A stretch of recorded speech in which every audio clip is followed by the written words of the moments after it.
بسم الله الرحمن الرحيم الحمد لله رب العالمين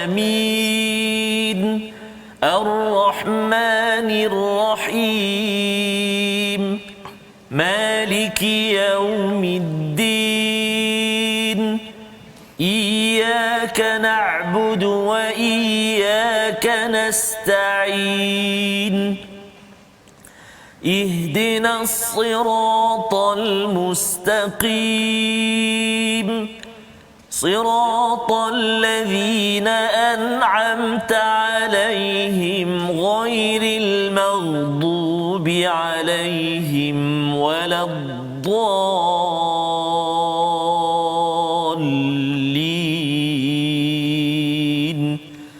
آمين صدق الله. Assalamualaikum warahmatullahi wabarakatuh. Alhamdulillah wassalatu wassalamu ala Rasulillah wa ala alihi wa man wala syada la ilaha illallah syada Muhammadan abduhu wa rasuluhu. Allahumma salli ala sayidina Muhammad wa ala alihi washabbihi ajma'in. Amma ba'du. Apa khabar tuan-tuan dan puan yang dirahmati Allah sekalian? Kita bersyukur pada Allah Subhanahu Wa Taala pada hari yang berbahagia ini. Kita sama-sama dapat berkumpul, kita sama-sama ingin mendalami kepada Al-Quran, kepada hidayah daripada Allah Subhanahu Wa Taala yang kita mohon pada setiap hari agar ditunjukkan jalan yang lurus. Dan pada hari ini kita mengulang kaji pada 5 halaman yang telah pun kita dalami daripada hari Isnin hingga hari Jumaat, iaitu halaman 180 hingga 184. Jadi alhamdulillah kita bertuah pada hari ini untuk kita bersama dengan tokoh, untuk bersama dengan panel pemikir bagi My Quran Time, Al-Fadil Ustaz Abdullah Bukhari. Selamat datang Ustaz. Alhamdulillah, ya, ahlan wa sahlan. Dan juga Ustaz Tarmizi, apa khabar? Alhamdulillah Ustaz Fazrul. Kita ada Ustaz Abdullah. Kita boleh tanya apa sahaja hari ini. Subhanallah. Ya, inilah masanya. Masya-Allah. Macam buli ya. Ini peluang yang amat betul, berharga ya. Masya Dan Allah. tuan-tuan yang berada di rumah pun ya, kita ingin menyimak, mungkin ada yang kata bahawa saya tak sempat nak tengok daripada hari Jumaat hingga daripada Isnin hingga Jumaat, tetapi yang pastinya ialah kita bersyukur pada Allah ya, pada hari ini kita dengar sedikit daripada halaman 180 hingga 184 ini agar kita tidak tertinggal. Apatah lagi kita bercakap tentang bulan Ramadan yang sudah tidak lama.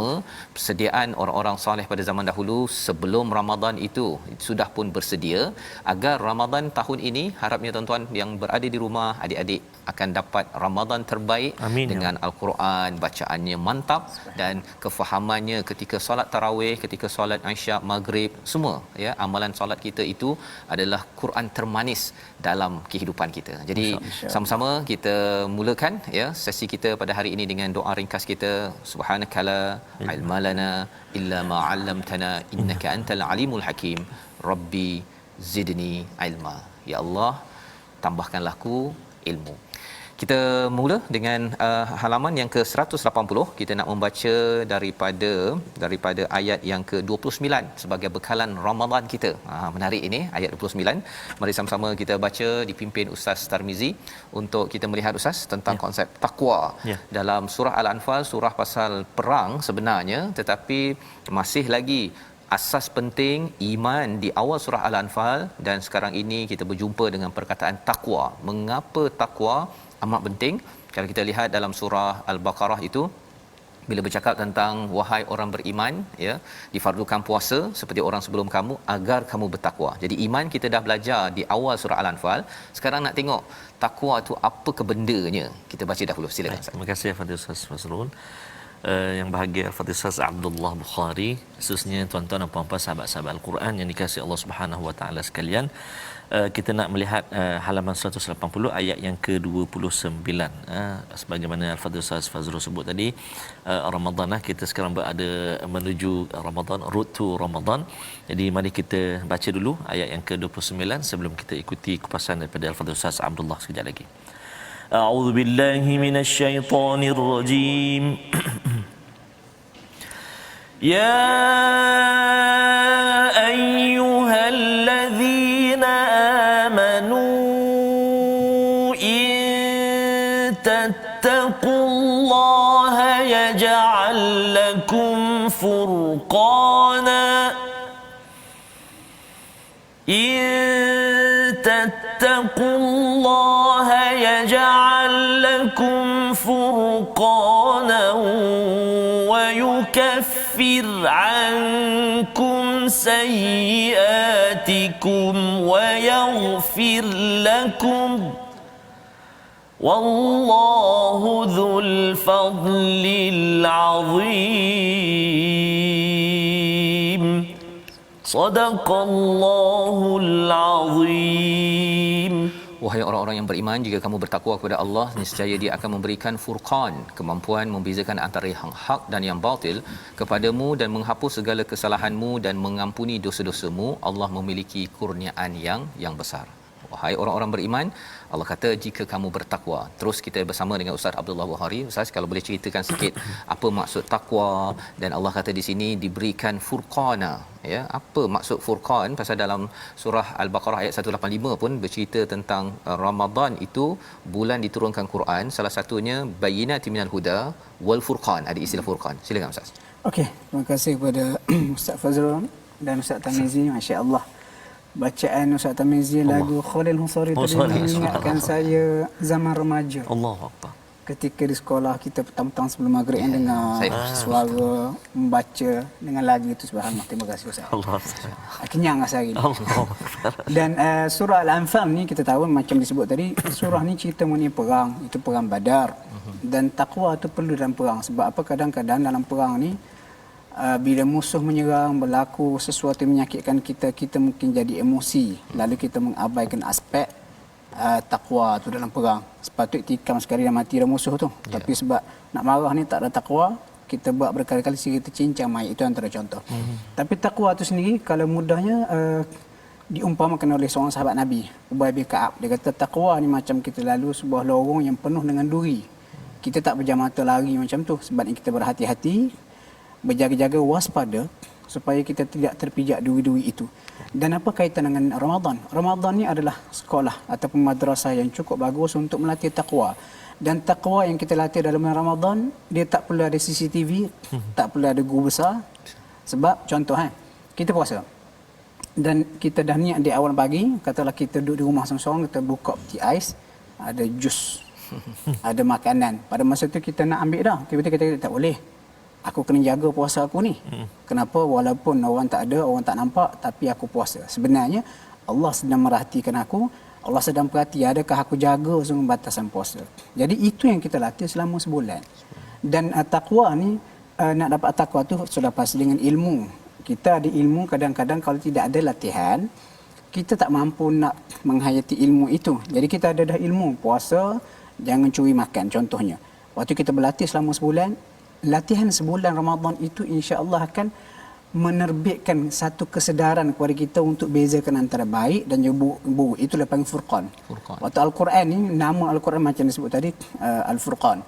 Furqan ni pembeza antara baik dan juga buruk. Takwa ni satu perasaan, ilmu dah ada, latihan akhirnya membuahkan takwa. Dan takwa yang ada itu selepas kita keluar daripada Ramadan pun, dia ada satu state of mind yang mampu membantu kita untuk menolak yang buruk, membuat yang baik. Jadi takwa membuahkan furqan, dan cantik sangat dah Ramadan akan datang ni, kita cuba berlatih buat sebaik mungkin. Sebulan kita buat tu, insya-Allah mood takwa, mood jaga puasa, jaga diri, jaga lidah semasa Ramadan itu membuahkan furqan, boleh bezakan baik buruk, dan kita insya-Allah itu satu cara yang kita boleh lakukan untuk jadi orang yang lebih baik insya-Allah. Baik. Jadi itu adalah manfaat pertama daripada takwa itu tadi. Dan juga yang kedua ni Ustaz, ada wa yukaffir ankum sayiatikum wa yaghfir lakum, ya. Iaitu ada dua istilah, wa yukaffir dengan wa yaghfir lakum. Apa maksud di situ? Dia begini, kafarun sebenarnya tutup. Betul dalam Quran sebut apa? Yu'jibul kuffar nabatuhu. Al-kuffar di situ bukan kafir, tetapi maksud petani. Kenapa petani dia tutup tanah dengan tanaman? Jadi takwa kita tu yang bukan setakat dia telah membuahkan furqan, boleh bezakan baik buruk, dia juga menjadi sebab untuk Allah Taala tutup dosa-dosa kecil. Tutup dosa kecil, lepas tu kalau dosa lebih berat lagi, Allah Taala akan yaghfir, hapuskan. ampunkan dosa kita. Itu kita kata rentetan kelebihan takwa tu. Banyak kita kata faedah-faedah yang dapat. Faedahnya ya. Jadi ini adalah manfaat daripada takwa yang perlu diberi perhatian ya dalam hidup kita. Maksudnya ini tawaran yang besarlah, terutama Betul. kita dah nak masuk bulan Ramadan ini, di mana puasa adalah salah satu daripada proses untuk menuju kepada takwa tersebut yang kita perlu rebut ya dengan janji daripada Allah pada ayat 29 ini. Jadi dalam halaman ini kita ada dialog ya di kalangan orang-orang yang bermusuh dengan Nabi ya sallallahu alaihi wasallam, terutama apabila kita melihat kepada ayat 32 ya. Kalau tadi Allah menyatakan suruh bertakwa kepada orang-orang yang mungkin berkhianat pada Allah, tapi orang yang khianat ini ataupun orang-orang yang bermusuh dengan Nabi ini pada ayat 32, bila mereka ini bukan sekadar tidak percaya pada Nabi, tetapi lebih daripada itu dia nak membuktikan betapa benarnya mereka ada doa sesuatu ya, minta di hadapan Kaabah katanya ustaz ya. Ayat 32 ini, jadi kita baca dahulu ayat 32 untuk sama-sama kita lihat apakah senario yang berlaku sebagai orang kaji. Elok lagi sambung dengan 33. Sambung 33 ya. Okey, 32 dan 33 Ustaz Tarmizi. Terima kasih Fadil Ustaz Fazrul, Fadil Ustaz Abdul Bukhari. Sebaik dua ayat je. Ya. Sambung sebelah. Okey, sambung lepas ni Ustaz. Alhamdulillah, ini juga salah satu tuan-tuan dan puan-puan warming up kita kita punya persediaan juga ni untuk menuju Ramadan Al-Mubarak. Dan menarik ada doa yang dibacakan diminta-minta di Kaabah nanti kita dapat ulasan lanjut nanti. Kita baca dulu dua ayat ini. Ayat 2, ayat yang kat bawah tu ayat 32 dan ayat 33. A'udzubillahi minasyaitonirrajim. Wa idh qalu Allahumma in kana hadha huwal haqq min 'indika fa'amtir 'alaina hijaratan فأمطر علينا حجارة من السماء أو ائتنا بعذاب أليم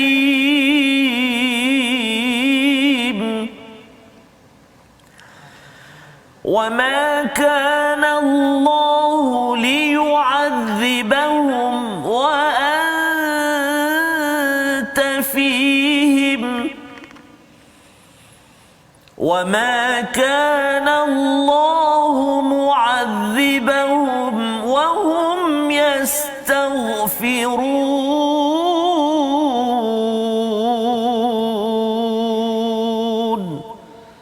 صدق الله العظيم. Surah Al-Azim. Dan ingatlah ketika mereka orang-orang musyrik berkata, ya Allah, jika Al-Quran ini benar wahyu daripada Engkau, maka hujanilah kami dengan batu daripada langit atau datangkanlah kepada kami azab yang pedih. Inilah doa yang dibacakan oleh orang musyrik. Apakah respon daripada Allah? Tetapi Allah tidak akan menghukum mereka selama engkau berada di antara mereka. Engkau itu merujuk pada Nabi Muhammad, dan Allah tidak pula akan menghukum mereka sedang mereka masih memohon keampunan. Jadi di sini adalah doa yang berat jugalah Ustaz ya. Satu ialah pasal dia tak percaya pada Quran, nak buktikan sangat bahawa ini tak betul, sanggup dia dilaknatlah kan, dihujani dengan hijarah. Dia perkataan hijarah ni lebih kurang macam dalam surah Al-Fil kan, hijarah min sijil kan. Jadi maksudnya cara berfikir macam ni memang mantap jugalah, sampai sanggup minta Tuhan azab kan berani kepada luar biasa. Berani luar biasa ya, tetapi tak kena ya. Ini depan Kaabah kan, orang kata kalau doa depan Kaabah biasanya makbul kan, tetapi kali ni tak makbul ke apa sebenarnya yang berlaku di sini Ustaz? Itulah kalau tengok setengah cerita Melayu kan, kalau watak-watak jahat melampau berdoa biadab dalam filem tu terus kenalah. Jadi yang pelik sini sebenarnya jawapan tu ada pada ayat yang ke-33. Kalau ikut kelayakan mereka, memang mereka selayaknya ditimpa azab. Selayaknya, tetapi ini kata kelebihan dua perkara. Dalam ayat yang ke-33 Allah kata Allah Ta'ala tidak akan mengadab mereka kerana engkau Muhammad berada di situ, dan Allah tidak akan mengadab mereka kerana ada dalam kalangan mereka yang beristighfar. Jadi ketika membaca ayat ini, ulama tafsir kata di dunia ini ada dua penjamin penghalang azab. Yang pertama Rasulullah yang hidup berada di satu tempat, dan juga adanya orang beristighfar. Dan kalau kita tengok dalam Quran sama juga Nabi Lut alaihi salam. Betul. Sebelum Allah musnahkan kaum baginda, malaikat datang mengarahkan keluar dahulu. Maksud sebab penghalang azab itu dikeluarkan terlebih dahulu. Jadi jawapan dia, kenapa Allah Ta'ala tak turunkan azab kepada mereka sedangkan mereka berdoa dengan sangat biadab seperti ini? Kerana Allah Ta'ala meraihkan kewujudan kekasihnya di Mekah. Itu lebih penting. Itu lebih penting. Itu yang pertama. Lepas tu, kalau kita tengok dalam contohnya para ulama tafsir kalau membincangkan ayat dan surah Al-Ahzab ayat yang ke-9, Allah Ta'ala hantar angin ribut untuk menewaskan tentera bersekutu. Sebenarnya kalau ulama tafsir bincang, dia kaitkan dengan ayat ni. Dia kata asalnya apabila tentera bersekutu yang sejumlah kata 15,000 mengepung Madinah pada tahun ke-5 Hijri, pada masa itu Nabi duduk di satu tempat, Nabi berdoa, Allahumma ya hazimal ahzab wa mujriyas sahab wa munzilan kitab, ya Allah musnahkan mereka semua sekali. Lalu Allah Ta'ala hantar angin ribut, dan ulama tafsir mengatakan ribut yang datang itu adalah ribut yang sama kelajuannya dengan ribut yang pernah memusnahkan kaum Ad yang diutus kepada mereka Nabi Hud. Lepas tu kita baca Al-Quran, Allah kata fa'arsalna alaihim rihan sarsara, lalu kami hantar kepada mereka ribut yang kuat. Tetapi ribut itu bila sampai ke Madinah, sepatutnya kelajuan itu akan memusnahkan, kita kata membunuh sama sekali tentera bersekutu. Tapi bila ribut itu datang ke Madinah, wa anta fihim, kamu Muhammad ada di Madinah. Lalu kelajuan ribut itu yang sepatutnya membunuh tentera bersekutu, Allah Ta'ala kurangkan kerana apa? Nabi berada bersama mereka. Itu bila kita baca surah Al-Anbiya, Allah kata wa ma arsalnaka illa rahmatan lil alamin, tidak kami utus kamu melainkan rahmat untuk semesta alam. Rahmat di situ rahmat juga kepada orang kafir dalam peristiwa tentera bersekutu Ahzab. Masya-Allah. Ya, Okey, sekarang ni kita kata Rasulullah sudah tidak ada. Yang tinggal cuma satu saja penghalang azab, iaitu yastaghfirun, istighfar. Sebab tu kita kena pastikan di tempat kita, di mana saja kita berada, kena pastikan ada orang beristighfar. Jadi kita bimbang bila orang sudah tidak beristighfar, dia menjadi sebab untuk azab itu senang turun kerana tidak ada yang menghalang. Sebab tu kita kena jadi orang soleh. Kita kena juga bina budaya soleh, sebab orang soleh biasa lepas sembahyang paling kurang dia beristighfar. Tapi kalau orang dah tak solat, orang dah tak beristighfar, kita bimbang ia akan menjadi sebab azab mudah sampai. Waliyadzubillah. Terima kasih diucapkan kepada Ustaz Abdullah mencerahkan Ustaz ya tentang perkara ini, dan kepentingan sangat penting sangat untuk kita untuk beristighfar. Itulah talian hayat yang masih ada ya.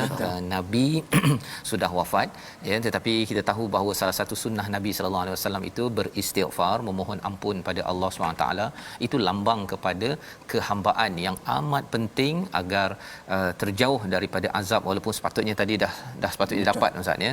Minta hijarah ini tadi itu, kalau kita tengok surah Al-Fil tu, kira mereka orang-orang di Mekah itu tak pernah pula minta hijarah turun ababil tadi itu kan, untuk menurunkan batu untuk menghancurkan, tak minta ya, mereka lawan je. Tapi ini sampai minta, lawan dan minta lain macam, lebih hebat lagi, tetapi tak sampai. Rupa-rupanya kerana ada Nabi sallallahu alaihi wasallam ya sebagai kekasih Allah, itu lebih penting. Dan mungkin satu lagi pelajaran kat sini Ustaz ni, betapa Tuhan ni boleh je nak bagi ya, tetapi Tuhan bukan jenis perengus ataupun terlalu cabar je pum bagi kan ya. Pasal kalau dalam movie macam itulah kan, ingat buat sana pum dapat cash kan. Tetapi ada perkara-perkara melambangkan Allah ini adalah amat penyayang ya, dihantarkan nabi ya, malah tak pula nabi ini diangkat kan, ataupun okey keluar agar dilaknat kepada orang-orang di musyrik ini tadi. Jadi subhanallah, ini melambangkan betapa Allah amat penyayang. Dan kita nak bergerak kepada halaman 181, kita nak baca daripada ayat 34 ya. 34 ini sebagai satu cerita tentang Masjidil Haram bersama Ustaz Tarmizi. Baik. Terima kasih Fadil Ustaz Fazrul, Ustaz Abdullah. Tuan-tuan dan puan sahabat Al-Quran, kita baca sekarang, jom sama-sama ayat yang ke-34 ya. A'udzubillahi minasyaitonir rajim. وَمَا لَهُمْ أَلَّا يُعَذِّبَهُمُ اللَّهُ وَهُمْ يَصُدُّونَ عَنِ الْمَسْجِدِ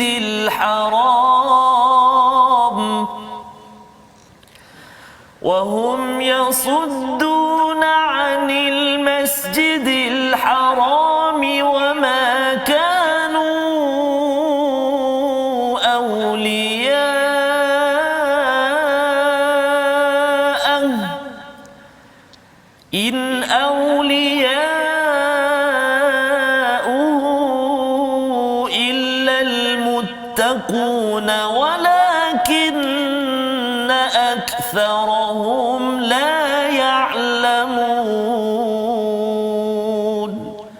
Sadaqallahul Azim. Dan mengapa Allah tidak menghukum mereka padahal mereka menghalang orang untuk datang ke Masjidil Haram dan mereka bukanlah orang-orang yang berhak menguasainya. Orang-orang yang berhak menguasainya hanyalah orang yang bertakwa, tetapi kebanyakan daripada mereka tidak mengetahui. Ini kira sambunganlah Ustaz ya. Maksudnya ialah di Masjidil Haram itu mereka dah buat macam-macam perangai dah. Kalau sambung ayat 35 tu lagilah solat di sekitar Baitullah itu dengan siulan dan tepuk tangan. Sepatutnya dah ada rasa, dah dapat dah tu ya. Tetapi halaman ini sebenarnya ada pelajaran yang penting yang mungkin Ustaz boleh kongsikan sebagai pedoman kita bahawa apa yang special, apa mesej besar daripada halaman 181 ni. Yang pertama sekali saya tengok kita kata adab dengan Masjidil Haram. Sebab apa yang berlaku musyrikin Quraisy pada masa itu, mereka berkuasa penuh untuk menghalang, membenarkan siapa saja untuk masuk ke Masjidil Haram, sehingga kemuncaknya mereka mengusir kita kata apa, Rasulullah dan juga para sahabat keluar ke Madinah. Sedangkan Allah Ta'ala sebut pada ayat yang ke-34, mereka tidak selayaknya untuk menjadi wali ataupun pelindung pada Masjidil Haram. Satu, kerana mereka syirik pada Allah dan mereka tidak mempunyai takwa yang sebenar. Lepas tu Allah Ta'ala sebut, in awliya'uhu illal muttaqun. Orang yang selayak untuk mentarbiah orang yang bertakwa. Dan kenapa penting Masjidil Haram dikaitkan dengan takwa? Ada adab-adab yang perlu dijaga. Dan kemuncak adabnya, contoh, sepatutnya dalam Masjidil Haram tu tak boleh ada berhala. Tetapi kita tengok berata tempat dalam Masjidil Haram pada zaman jahiliah dan zaman era Mekah pun penuh dengan berhala, sehingga ketika Rasulullah kita kata masuk semula ke Mekah, baginda antara perkara pertama dilakukan baginda pecahkan semua berhala, bersihkan. Itu satu. Yang kedua, digambarkan juga pada ayat yang ke-35 itu macam mana mereka telah merosakkan ibadah yang tulus, suci, yang asalnya berasal pada Nabi Ibrahim. Ibadah yang tulus, mereka tokok tambah, bersiul, bertepuk tangan, sedangkan bukan begitu caranya. Sebab tu nanti dah lepas kalau baca surah Al-A'raf, bahkan lebih dahsyat, popok ni tawaf dalam Masjidil Haram dalam keadaan berbogel. Sehingga Allah Ta'ala turunkan ayat surah Al-A'raf, khudhu ya bani Adam khudhu zinatakum inda kulli masjidin wa kulu washrabu. Wahai anak Adam, pakai pakaian yang tercantik di setiap masjid yang kamu masuki. Jadi kesimpulan di sini kita kata adab dalam Masjidil Haram. Dan saya nampak satu lagi, pentingnya kuasa politik. Sebab apa, selama ini sebelum baginda menguasai semula Mekah, kita kata masalah Masjidil Haram, kesucian ibadat tak dapat dilakukan sepenuhnya kerana kuasa politik dipegang oleh pihak musuh ataupun musyrikin Quraisy. Dan apabila kuasa politik itu berada di tampuk pemerintah umat Islam, segala kemungkaran boleh dihapuskan dan kita kata kesucian Masjidil Haram itu dipulihkan kembali. Baik, terima kasih diucapkan pada Ustaz Abdullah ya, mencerahkan tentang betapa takwa penting dibina ya, iman perlu dibina dan ia membawa kepada amalan politik, kuasa untuk memastikan kebaikan dapat dilaksanakan. Inilah mesej penting dalam halaman 181 antaranya, dan kita akan sambung kembali selepas ini dalam My Quran Time, baca faham amal insya-Allah.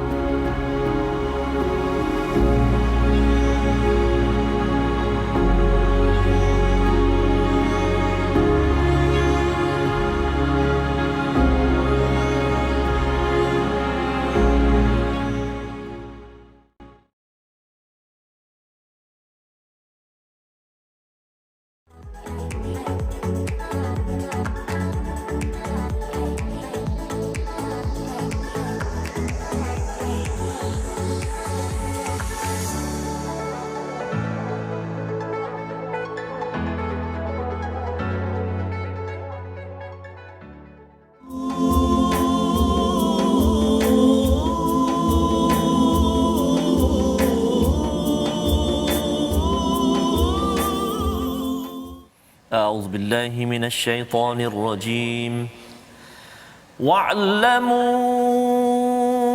أنما غنمتم من شيء فأن لله خمسه وللرسول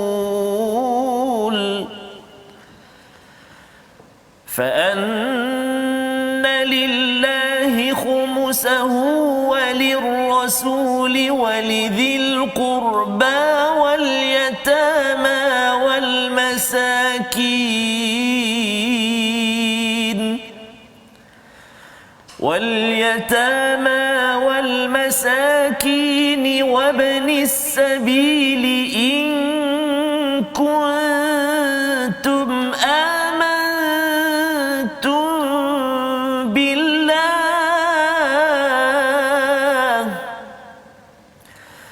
إن كنتم آمنتم بالله وما أنزلنا على عبدنا يوم الفرقان وما أنزلنا على عبدنا يوم الفرقان يوم التقى الجمعان والله على كل شيء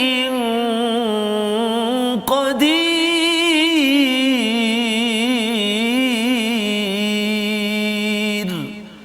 صدق الله العظيم. Surah Al-Azim ayat 41 daripada surah Al-Anfal. Dan ketahuilah sesungguhnya segala yang kamu peroleh sebagai rampasan perang, maka 1/5 untuk Allah, Rasul, kaum kerabat Rasul, anak yatim, orang miskin dan Ibnu Sabil. Demikian jika kamu beriman kepada Allah dan kepada apa yang kami turunkan kepada hamba kami Muhammad pada hari Furqan, iaitu pada hari bertemunya dua pasukan, dan Allah Maha berkuasa atas segalanya. Ayat ini memang banyak sangat dia punya isi Ustaz ya. Masa dia macam pergi ke Mekah, pergi ke Madinah ya. Cuma di sini tentang 1/5 ni Ustaz ya, kalau boleh dicerahkan, pasal di sini dinyatakan fa anna lillahi khumusahu walirrasul walizil qurba, ada lam kat situ kan, tapi selepas itu wal yatama wal masakin wabnis sabil, tak ada walil yatama, tak ada kat situ kan. Jadi satu mungkin Ustaz boleh kongsi dekat situ dululah Ustaz, peringkat awal ni. Silakan. Okey, kalau berdasar pengalaman saya, kalau saya ajar ayat ni, satu ayat ni boleh cecah sampai sejam. Satu ayat kerana pengajaran yang banyak. Pertama sekali ayat ni cerita mengenai khumus. Khumus tu diambil pada perkataan fa anna lillahi khumusahu. Khumus ni macam 1/5. Mudahnya macam ni. Berlaku perang pada zaman Nabi, kata dapat 1 juta contohnya. Dibahagi 5. 1/5 diperuntukkan khusus untuk Rasulullah, kaum kerabat Nabi dan juga rentetan yang lain lah. Tetapi kenapa soalan Ustaz Fazrul walidin qurba dia dikaitkan lil rasul walidin qurba, kemudian yang lain, keutamaan itu diberikan terlebih dahulu kepada Rasulullah dan juga kaum kerabat Nabi. Sebab kita tahu Rasulullah ni haram menerima sedekah, haram menerima zakat. Jadi antara satu mekanisme dalam agama yang diberikan kepada Rasulullah adalah harta rampasan perang, 1/5 daripadanya boleh untuk Nabi guna. Tetapi kalau kita perhati Rasulullah sampai ke akhir hayat pun hidup dalam keadaan miskin. Jadi kita kata tak betul lah kalau kita kata Nabi ni mengumpulkan kekayaan. Jadi perang pula berlaku beberapa kali sahaja. Dan bahagian-bahagian daripada khumus ini Nabi memang letakkan kepada penjaga-penjaga tertentu dengan audit yang cukup ketat. Jadi kalau sekian berlaku apa-apa memerlukan untuk apa, untuk ambil daripada duit khumus untuk diurus tadbir dengan betul. Sehingga kalau kita perhati pernah berlaku sedikit kita katakan perselisihan dalam kalangan sahabat Nabi Ahlul Bait antara Sayyidina Ali dengan Abbas berkaitan dengan khumus. Lalu Sayyidina Umar pada zaman pemerintahan dia menegaskan ini perlu dijaga betul-betul. Bukan boleh simply bahagi begitu saja. Jadi khumus ini merujuk kepada 1/5 daripada harta rampasan perang yang diperuntukkan untuk Rasulullah, kaum kerabat Nabi dan juga pihak-pihak tertentu seperti anak yatim, miskin dan sebagainya. Maksudnya Nabi dengan kaum kerabat boleh ambil dahulu, ya, kemudian diserahkan lagi lah kepada yatim, miskin. Dari segi peraturannya, tapi dari segi pelaksanaannya Nabi tak pun mengambil banyak bahagian Ustaz ya. Okey, baik. Betul, apa isteri Nabi pun dikata nafkah. Isteri Nabi pun ini antara tambahan-tambahan diberikan. Tapi jadi, kita tengok hadis kadang-kadang katanya Aisyah pernah sampai 3 bulan dapur tak berasak. Subhanallah. Jadi kalau kita kata Nabi ni memang suka harta, ada harta, seolah disebutkan macam ni, tak betul lah benda tu. Jadi bila ini peraturan yang tak boleh terima zakat ataupun hadiah itu Nabi saja ke ataupun ahli bait sekali? Ahli bait. Sebab dia ada apa masalah kalau saya kata nak jaga nama Nabi dan juga ahli keluarga. Kalau tidak kata Nabi best ah. Dia ni dapatlah komisen banyak. Nampak semua. Okey. So ahli bait itu sampai sekarang. itu mungkin kita boleh bincang balik sebab saya ada pengalaman student saya budak Johor. Dia nama Syarifah. Okey. Lepas tu masa dalam kelas kami dia tanya soalan. Bila pernah sampai ayat ni saya pun buat ulasan. Dia berkata, "Ustaz, saya masuk sekolah tu memang saya tak dapat zakat." Sebab dia kata saya ni Syarifah. Lepas tu saya pun tanya dia, dari segi pokok keluarga tu betul kita dakwah nak sampai kepada Rasulullah? Dia kata ada, family saya jaga. Dia kata saya nasab kami sampai kepada Sayyidina Hasan. Saya kata kalau betul begitu, awak memang tak dapat zakat lah. Jadi kalau nak bagi, kena bagi hadiah. Bagi hadiah. Okey, masya-Allah, tak boleh ambil daripada zakatnya. Jadi ini bahagian pertama ya, dan menarik lagi ialah dia ada in kuntum amantum billah, itu satu frasa yang amat mencabar sebenarnya. Pasal apa? Pasal ini memang ketentuan daripada Allah Subhanahu taala, sahabat terima ya. Betul. Kerana iman. Pasal kalau tidak orang boleh persoalkan, ini Rasul ambil ni kan, ambil untuk dia sendiri walaupun tak tahu sejarah ya. Sejarahnya ialah Nabi walaupun dapat bahagiannya tetapi tidak bermewah dengan apa yang ada, malah diberikan kepada yatama, miskin, orang-orang miskin, wa ibnis sabil. Tetapi bila cakap tentang percaya pada Allah, wama anzalna ala abdina yaumal furqan yauma taqal jam'an, iaitu dengan apa yang diturunkan kepada hamba kami, itu maksudnya al-Quran lah Ustaz kan. Betul. Tetapi di sini istilahnya yaumal furqan ini, hari bezakan hak yang batil. Quran ni yang dimaklumkan ialah turun di Mekah, di Gua Hira tu kan pertama kalinya. Tapi di sini dicakap anzalna ala abdina yaumal furqan. Apa maksud tu? Okey, gini kalau kita nak faham, Iqra tu yang first tu pada Nabi di Madinah. Betul. Ulama khilaf tu. Oh, okey. Di Mekah. Di Mekah. Ulama khilaf, ada yang kata 24, Okey. ada yang kata 21 dan ada yang kata 17. Betul. Yang berpandangan 17, ijtihad mereka berdasarkan ayat ni. Allah kata macam ni dah. 1/5 daripada harta rampasan perang memang kena beri kepada Rasulullah. Okey. Dan kamu kena laksanakan ini sebagai ujian iman macam disebut Ustaz Fazrul tadi. Kalau kamu beriman kepada Allah dan kalau kamu beriman kepada apa, iaitu Al-Quran yang diturunkan kepada hamba kami pada hari Perang Badar. Okey. Yaumul Furqan tu hari Perang Badar kalau baca dalam tafsir lah. Jadi hari Perang Badar bila dicek dalam disemak dalam sirah berlaku pada 17 Ramadan. Jadi ulama yang mengatakan nuzul Quran itu kepada Nabi pada kita kata dalam Gua Hira itu pada hari Isnin, dalam Gua Hira di Mekah berlaku pada 17 Ramadan. Sebab Allah Ta'ala kaitkan apa yang kami turunkan pada hamba kami pada hari Perang Badar. Itu sebabnya kita di Malaysia kita cuti 17 Ramadan. Kenapa kita berpegang pada pandangan mengatakan nuzul Quran Iqra itu turun pada Nabi hari Isnin pada 17 Ramadan berdasarkan penegasan ayat ni. Maksudnya itu dari segi tarikh Ustaz ya. Maksudnya di Mekah 17 Ramadan, kemudian 17 Ramadan sekali lagi berlaku perang Badar lah. Kan pada tahun berbeza. Ya. Tahun Cuma tarikh yang sama. Tarikhnya yang sama. Okey. Dan lebih daripada itu ialah mengapa di sini diletakkan wama anzalna ala abdina yaumul furqan. Waktu perang Badar tu ada turun ayat ke ataupun apa sebenarnya? Dia memang dalam perang Badar tu ada ayat-ayat dia, tetapi sebenarnya seolah-olah mudah macam ni. Kalau kamu beriman kepada Allah dan Al-Quran, kamu kena beri 1/5 pada Muhammad dan juga kaum kerabat dia. Dan kalau kamu beriman kepada Allah dan juga kepada Al-Quran yang kebetulannya, kalau kita kata bahasa mudah nak faham, yang kebetulannya turun sama dengan tarikh perang Badar 17 Ramadan. Seolah-olah Allah Taala kata kalau kamu beriman pada Al-Quran yang turun dulu di Gua Hira 17 Ramadan dan tarikh itu pun sama seperti berlakunya Perang Badar ni. Itu dikaitkan 17 Ramadan tu macam mana. Okey. Pasal ini adalah amat menarik disebabkan istilah Al-Furqan ini dia membezakan hak dan yang batil. Maksudnya di Gua Hira tu dapat dari segi teorinya kan, dan hakikat realitinya itu dibuktikan pada perang Badar itu sendiri Ustaz ya. Maksudnya ialah wallahu ala kulli syai'in qadir, betapa Allah ni amat berkuasa. Bila bagi teori lah kan, dapat di Gua Hira itu bukan main-main kan. Itu adalah laqad haqqal qaul, perkataan yang betul-betul daripada Allah SWT.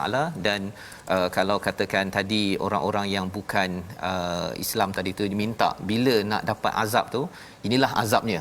Kan, azab bila cantas pada perang Badar dan akhirnya mendapat kekalahan. Dan ini adalah saya terdengar ada satu ulama dia berkongsi, dia kata zaman Firaun ini azabnya ialah dengan qummal tentang katak apa sebagainya.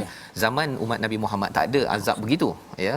tak sebegitulah hancur terus orangnya, tetapi penghancuran mereka itu ialah dengan sahabat-sahabat yang berperang dan akhirnya menghancurkan dalam peperangan tersebut. Itulah azab besar kepada umat pada zaman Nabi Muhammad pada orang yang tidak beriman. Jadi itu satu pendapat yang berkaitan dengan Yaumul Furqan sebentar tadi yang Ustaz Abdullah sampaikan. Baca satu lagi, kalau kita kata kenapa disebut Furqan tu? Furqan ni takwa tadi Furqan, Quran pun Furqan.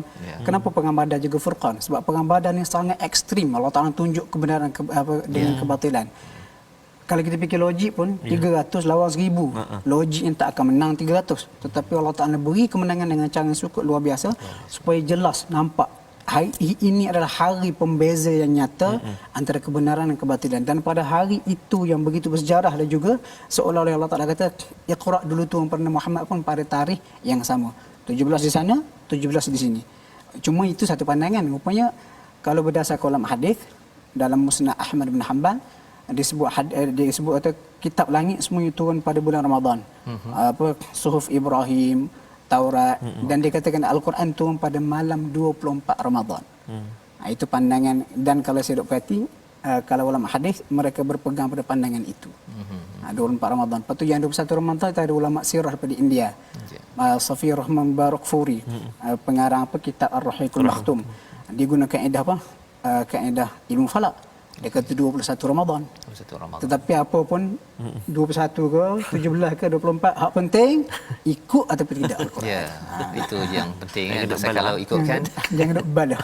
yang penting ialah ikut pada Quran yang telah diturunkan. Betul. Ya, dan buktinya itu sahabatlah yang terlibat dengan perang Badar ni komitmennya betul-betul dengan Al-Quran, maka takut-takut juga ustaz ya nak pergi berperang tersebut, tetapi bila dia telah dibantu oleh Allah SWT, wallahu ala kulli syai'in qadir, ketakwaan kepada Allah yang maha berkuasa itulah yang membawa kepada komitmen mereka kepada Al-Quran, juga mesej untuk kita pada tahun ini dan tahun-tahun yang akan datang. Alhamdulillah. Jadi kita nak teruskan dengan halaman yang ke-183 ya. Tuan-tuan yang berada di rumah boleh kita buka pada ayat yang ke-48 ya. 48 kita nak tengok sedikit sama-sama bersama dengan Ustaz Tarmizi. Silakan. Terima kasih Ustaz Abdullah, tuan-tuan sahabat Al-Quran. Kita pasal syaitan berperang ni. Ya, subhanallah. Silakan. Ayat ni panjang juga. Satu ayat ni panjang ni. Jom sahabat-sahabat kita baca insya-Allah. A'udzu billahi minasyaitonir rajim. وَإِذْ زَيَّنَ لَهُمُ الشَّيْطَانُ أَعْمَالَهُمْ وَقَالَ لَا غَالِبَ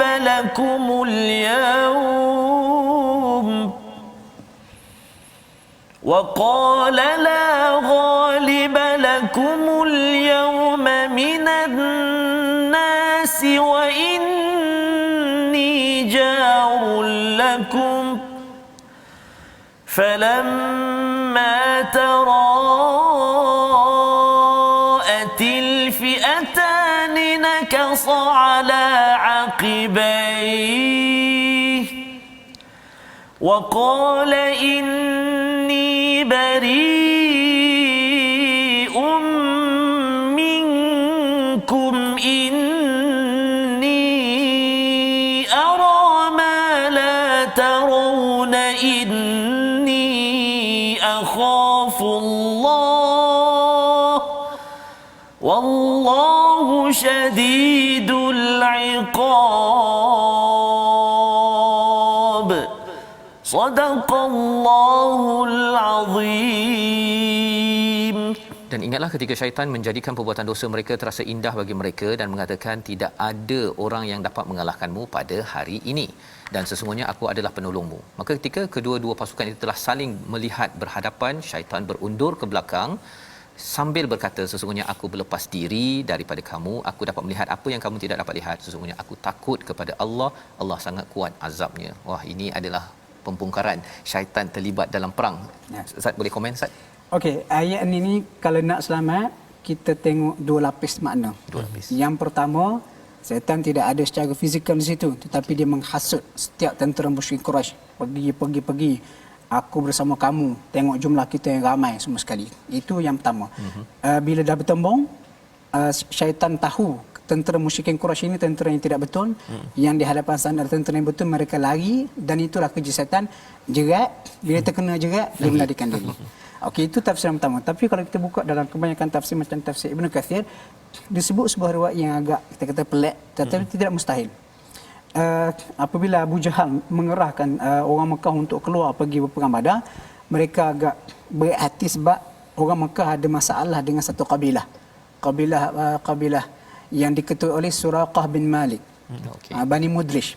Kemudian mereka rasa berat hati, nanti kalau kami tinggalkan Mekah, mungkin kami akan diserang. Lepas tu tiba-tiba Iblis nak jadi juga perang Badar ni. Iblis pun menjelma dalam rupa Suraqah bin Malik, dan juga syaitan-syaitan yang ikut Iblis ni menjelma dalam rupa setiap lelaki Bani Mudlish. Pergi ke Mekah, bersatu dengan Abu Jahal, kemudian meneruskan perjalanan. Dan sepanjang perjalanan nak pergi ke Badar, Iblis dalam rupa fizikal antara Suraqah bin Malik menghasut, kita menang. Tetapi bila bertemu antara dua pihak ni, Iblis melihat di seberang sana malaikat-malaikat bersama dengan Rasulullah, lalu mereka lari bertempiaran. Kemudian cerita kalau kita tafsiran ni, selepas tentera musyrikin Quraisy mengalami kekalahan, mereka balik ke Mekah, lalu mereka bercerita, kami kalah kerana Suraqah bin Malik lari. Lepas tu bila benda ni sampai pada Suraqah bin Malik, dia terkejut. Dia kata, bila masa kami pergi, bila Allah turunkan ayat ni, nampak jelas rupanya itu adalah penjelmaan Iblis. Lepas tu kalau orang jenis main dengan perubatan Islam ataupun main jin ruqyah ni, dia kata ini antara dalil secara tak langsung menunjukkan jin dengan izin Allah dia boleh menjelma dalam rupa fizikal. Kita tak tahu, Allahu alam. Ini antara dalil yang digunakanlah. Ya. Jadi ini dia punya tapi di sini bila bercakap tentang malaikat, dia bukan syaitan, ya. Syaitan ini dia dah bagi motivasi satu, itu kemahiran dia, bagi semangat. Motivasi, Kemudian lepas tu dia cabut, ya. Dia ada perkataan kat sini, inni akhafullah ni Ustaz, ya. Sesungguhnya aku takut pada Allah, wallahu syadidul iqab. Tapi kita biasa cakap pasal bulan Ramadan, kan. Bulan Ramadan ataupun ialah bulan Ramadan, syaitan dirantai. Mungkin Ustaz boleh komen sikit dari segi status hadis tersebut. Tapi masih ada lagi orang yang tak puasa, yang buat perangai juga pada bulan Ramadan ini, kan. Jadi syaitan ini kalau dah tak ada lagi itu, apa yang menyebabkan seseorang tu ada, kalau ayat selepas ini munafik itu dia masih bersemangat lagi untuk menyerang. Sila Ustaz. Okey, hadis tu setahu saya ada sahih Muslim, Bukhari Muslim. Lepas tu cuma dibincangkan oleh ulama yang dirantai itu kepala setan, head department. Head department. Itu satu pandangan.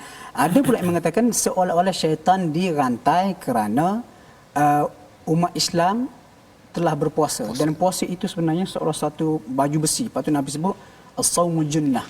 Puasa itu sebagai perisai. Seolah bila umat Islam berpuasa, dia telah memakai baju besi, lalu syaitan nak hasut dia pun terkunci, terrantai, tak nak buat apa.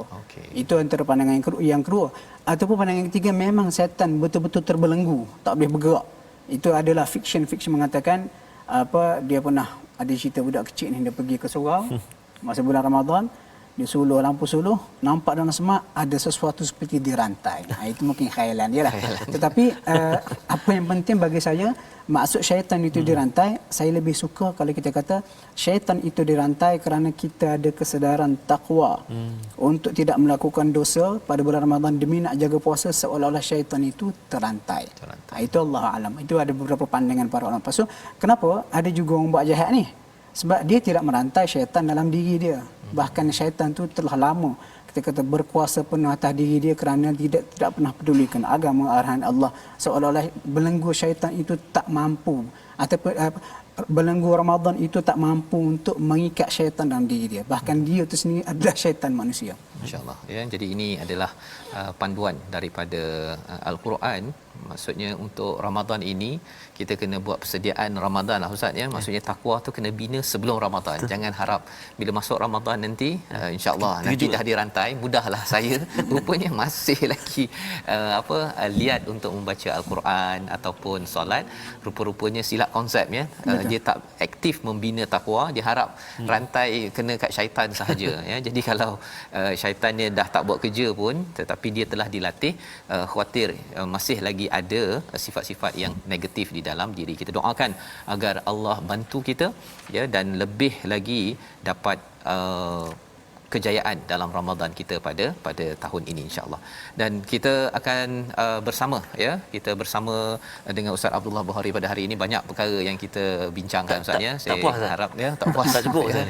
Alhamdulillah, saya harapkan banyak manfaat daripada perkongsian pada hari ini, dan kita doa pada Allah SWT kita dapat bersama ya, kita dapat untuk teruskan ya perjuangan kita membina iman dan takwa menuju Ramadan, dan harapnya lepas Ramadan ini akan kekal bersama. Kita doa dipimpin oleh Ustaz Abdullah Bukhari di hujung ini. Silakan. Okey, terima kasih. Bismillahirrahmanirrahim. Alhamdulillahirabbil alamin. Allahumma salli wa sallim mubarik ala Muhammad wa ali Muhammad. Allahumma ighfir lana dhunubana wa liwalidina وارحمهم كما ربونا صغارا ولجميع المسلمين والمسلمات الأحياء منهم والأموات. اللهم إنا نعوذ بك من البرص والجنون والجذام ومن سيء الأسقام.